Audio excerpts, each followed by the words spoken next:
আসসালামু আলাইকুম। আমরা ইংরেজিতে আসলে স্পিকিং করতে চাই। আর এই স্পিকিংয়ের জন্য আমি একটা নতুন ফর্মুলা নিয়ে এসেছি এবং আশা করি সকলের অনেক ভালো লাগবে। তো যারা একদম ইংরেজি পারেন না, তারাও আসলে এই ক্লাসটা দেখলে খুব সুন্দরভাবে ইংরেজি শিখতে পারবেন। আর আপনাদের জন্য আমি নিয়মিত এই সেশনটা নিয়ে আসব। সুতরাং আপনারা একটু কষ্ট হলেও এগুলো আমার সাথে পড়ার চেষ্টা করবেন। তাহলে আপনারা যারা একদমই স্পিকিং পারেন না, তারা খুব সুন্দর স্পিকিং করতে পারবেন। ওকে?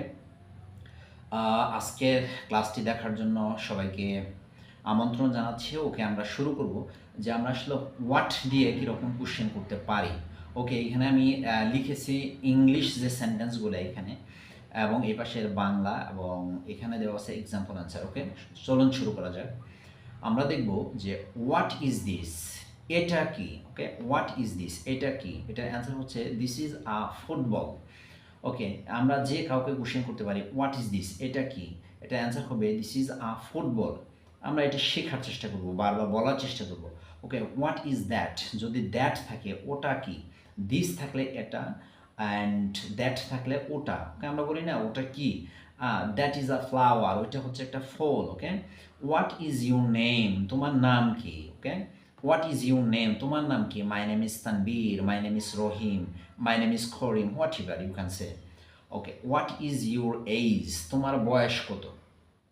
আই এম 7 years old, আপনি বলতে পারেন আই এম 20 years old, যেটা I am 22 years old, I am 50 years old। Okay, what is your age, তোমার বয়স কত। হোয়াট ইজ ইউর জব, তোমার পেশা কি। What is your job, job মানে হচ্ছে পেশা, আসলে তুমি কি করো। আমার টিচার, আমার ডক্টর, আমার ফার্মার, হোয়াট এভার, আপনি এখানে অনেক কিছু দিতে পারেন। Okay, what are you doing, তুমি কি করছো। I am learning English, what are you actually reading, তুমি কি পড়তেছো। I am reading a newspaper. এভাবে আপনি নিজে নিজে অসংখ্য বাক্য তৈরি করতে পারেন। ওকে, এখানে দেখেন হোয়াট আর ইউ ইটিং, তুমি কি খাচ্ছ। I am eating rice, I am eating vegetable. এরকমভাবে আপনি নিজে নিজে অনেক অ্যান্সার দিতে পারেন। Okay, what are you eating, তুমি কি খাচ্ছ। হোয়াট ডু ইউ ইট, তুমি কি খাও। যদি এরকম কোশ্চেন হয় হোয়াট ডু ইউ ইট, তুমি কি খাও, আসলে এখানে উচ্চারণটা হোয়াট হবে না, হোয়াট। হোয়ার উচ্চারণটা একটু উজ্জ্বল দেবে, এইচ এর উচ্চারণটা what. Okay, what do you eat, তুমি কি খাও। I eat rice and fish. Okay, what do you study, তুমি কি পড়ো। এখানে দেখেন এই দুইটা সেন্টেন্সের প্যাটার্ন কিন্তু একই।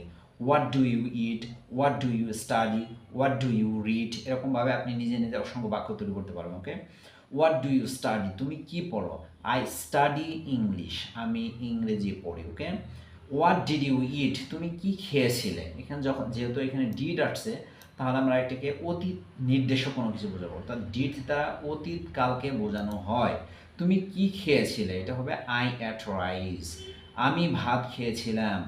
হোয়াট উইল উই ইট, তুমি কি খাবে, মানে সামনে, অর্থাৎ তুমি এখনো খাওনি, কি খাবে। এই ক্ষেত্রে আমরা উইল ব্যবহার করব, পরে হবে subject and then next. Okay, what will we eat, তুমি কি খাবে।